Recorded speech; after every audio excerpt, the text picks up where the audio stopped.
I hate you. Hey, but I like you enough to remake the game. I hate you. Look at the expression on my face. I hate you for not giving a better score for Secret of Mana remake, so I remade this game for you. And it's surprisingly better. You can feel like they really polished the heck out of this game after what happened with Secret Mana and everyone bombing the reviews. I feel like they tried to make sure, like, now make sure every texture is pretty. And make sure everything works out. Everything's orchestrated.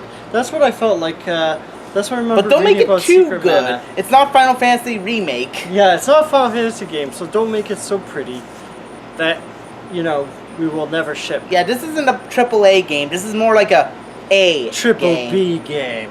This is like this is like just an A game. Like it's from a major third party, but it's not like so big that it requires $1 million budget. I remember, was this, correct me if I'm wrong, but I thought this was the biggest SNES game ever released on the SNES, wasn't it? Maybe? It was close to it. If it wasn't the biggest... What do you mean by biggest? Well, 64 megabits? Oh, yeah. I think so. It came out right near the end of the SNES cycle. SNES cycle. And the big thing at the time was, and it's sort of doesn't seem so revolutionary now, is like the fact that you can choose who you play as, and then the story changes. Like, as you pointed out, the enemy varies depending on who you choose as the protagonist. Yeah. Well, to be fair, you have 6 protagonists, and each of the 2 of them shares a unique antagonist. And I feel like Live Alive, like you mentioned that, I feel like this game sort of follows from like Saga Frontier, and Suiken also did it too. Like, the story changes depending on your actions. Yeah, or rather, the story changes depending on your protagonist. Yeah. I feel like this is the game that has been so long in coming as a remake, and it makes me wonder, like, what is Square going to remake next? Like, they have Final Fantasy VII, we were talking about this, and, you know, that's been polished to hell and back. And the music was, like, kind of controversial, because personally I prefer the original music, but then they took, like, a lot of, like, arrangements on the classic music in FF7. But with this, I feel like it's straightforward. There's some voice acting. I don't think there's voice acting for everything, but yeah, like, there's no voice acting for like I don't remember that scenes. being in. Yeah, I don't remember that being a thing so much in Secret Mana, was it? No, that was more like, okay. The difference between that and Secret Mana was like Secret Mana had more like a sort of like, it had that top-down, you know, talking to each other cutscene that you would see in like the old games, but this is more like it has fully fleshed out. Yeah, it's more 3D cutscenes, I feel like, and before, like, they would do everything like in real time. Yeah, so like you got to, so like when you, it does this carry. This is more cinematic. It does, yeah, it does give itself a little downside. Is it's one of those games where it's like, go to the next cutscene, go to the next cutscene. And I felt like the original game, like, from what I remember reading, like, it was so big that you couldn't tell what to do, and I feel like they decided, okay, now, modern gamers need a helping hand. Now they've overcorrected it. Yeah, like overcompensated. Yeah, so now it's like, go here, go there, go there, go here. Which is good. I mean, I don't think people have as much time usually to sink, like, you know, 900 hours into a game. I remember growing up, they just want to know where to go. Yeah, like, for the little time that they have. I feel like, at least personally, like, I don't have the time for RPGs. That's why I prefer, like, beat-em-ups now. It's like, to invest, like, 100 hours or 300 hours into a game, like, it's just, I think it's possibly, like, you're not going to see RPGs that are going to be as long as this, sort of the last 2-3 decades. I feel like this game, and also, like, any other remakes they do, it's going to be the last of, like, you're not going to see as many, because, like, just to produce a game like this, it's like incredible. Staggering, yeah. Yeah. I would see, the way I would see it is, they wouldn't have it be like a one long 60-hour campaign. Yeah, they might split it up into episodes or something. Or not even episodes, but more like, it would be like, one playthrough is 10 hours, but you have multiple playthroughs to do multiple different things. It's like the Free Houses approach. Free houses? Free Houses. Yeah, there's a game called Fire Emblem Free Houses. There's multiple routes for you to take in that game.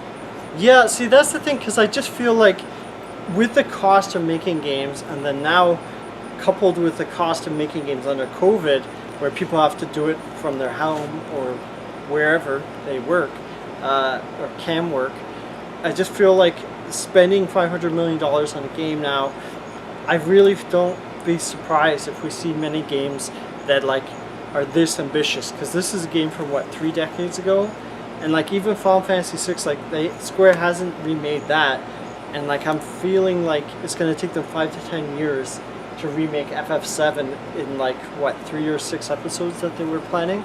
Yeah, I feel like they're over. I think they're gonna have to make more than that, because the way they ended, because the place where they ended off Final Fantasy 7 was like literally within like 1 inch of disc 1. Yeah, I just feel like it's amazing that they remade this game with this much polish. I'm not a huge fan of like all the cutscenes, like everything has to be like pristine and whatever. Well, not pristine. It's just I feel like I'm used to like personally RPGs when everything was real time, and now like every cutscene's like they have to plan big and over dramatic. Yeah, and I feel like it's kind of jarring. And yet the character models aren't big and over dramatic. Actually, they're still pretty detailed, though. I'd have to say. Yeah, they're detailed, but like they don't have like facial expressions. That's the thing. They kind of have like they all have Botox. Yeah, like like to give you an example, our intro, "I hate you." I hate you. She says it with like a smile on her face. Yeah. Like I hate you. And it's like, really? She really feels it. And the character she talks to, like, you have like a constant model thing where it's like his sword clips into his hair. Yeah, the hair clipper. Doesn't clip your hair, but stays in there. But anyways, I just feel like this is like maybe, hey, I was lucky with predicting stuff back in January. I just feel like you're not going to see RPGs like this because there's just so much work, especially remaking them and like multiple stories. I feel like that's something that we may not see for much longer. So like I would definitely give, just for the polish, the story seems okay so far, but it's hard to review an RPG because we don't have like 20 hours or we basically hours. We can't just take like, because first chapter. It's basically like every time we do an RPG, I've noticed this. It's really tough. We only just finish off the tutorial, and then a little bit within the first 50 minutes of the actual game. The only problem with that is, unfortunately, with RPGs is like that's when they just like you're just starting, and like all the really interesting ones, except for maybe Chrono Trigger, like you almost get into it right away with Chrono Trigger. But even then, now that's a game they haven't really remade. See, that's another game they can remake. And I feel like, I'm not trying to make this review more about remakes, but I feel like it's a crucial thing. Like the politics behind making these games now, they are so ambitious, and the amount of money. I feel like this is the last generation. I could be totally wrong, but I feel like this is the last generation you're gonna see these big ass games, because the cost to make games of all genres. So like I feel like this is like one of the last. Yeah, it seems like it's more easier for them to just remake a game they released like 3 years ago and then add a new character into the mix just to say it's brand new. Extra features. I just feel like it's definitely like there's so much competition now that like if you have a brand, it's easier to remake it, as you said. So for that, I would definitely.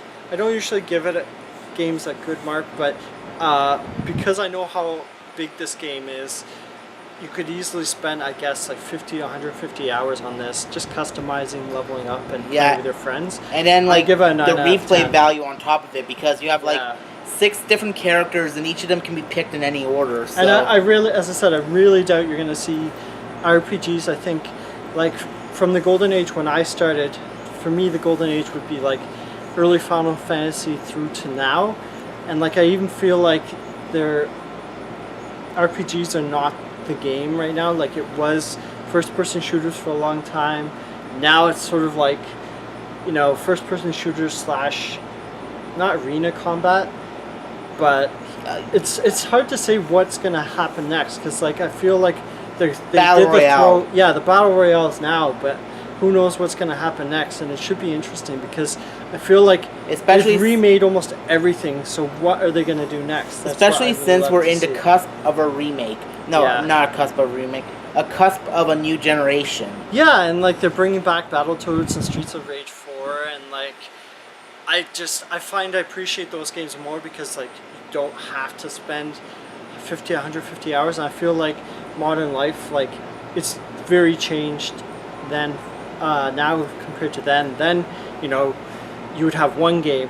Now, like especially with this game coming out now, I feel like there's hundreds of games, thousands of games coming out like almost daily on the Apple Store. Like it's so changed the world and like the video game universe. Yeah. And I feel like this is a last game of the era. Out of all the era. out of all the uncertainties we have, this uncertainty is a welcome one. We give this a 9 out of 10. 9. Actually, I give it like a 9 out of 10. What do you give it? I hate it. 9 out of 10. Fantastic. It's the last of its kind. And you can quote me on that. Come check back in 5-10 years. Yeah, I was saving the 10 for this, but then I realized You gotta save it. nah. You Yeah, gotta save it. There were like You gotta save it. there were like things Regardless. holding it back. Alright.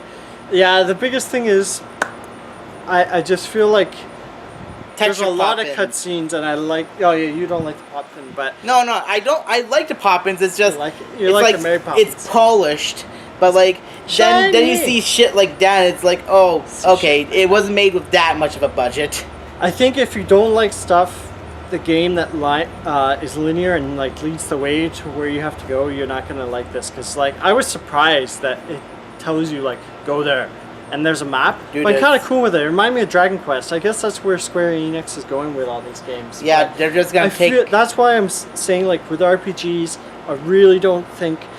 I feel like it's like back then it was like a dying genre, I would call it, and then it had a resurgence, and then now I feel like it's kind of disappearing again because like the storytelling, everything, it's not the same. The world has changed, and I feel like everyone's looking for those shorter experiences, instant gratifications, and RPGs are not like that.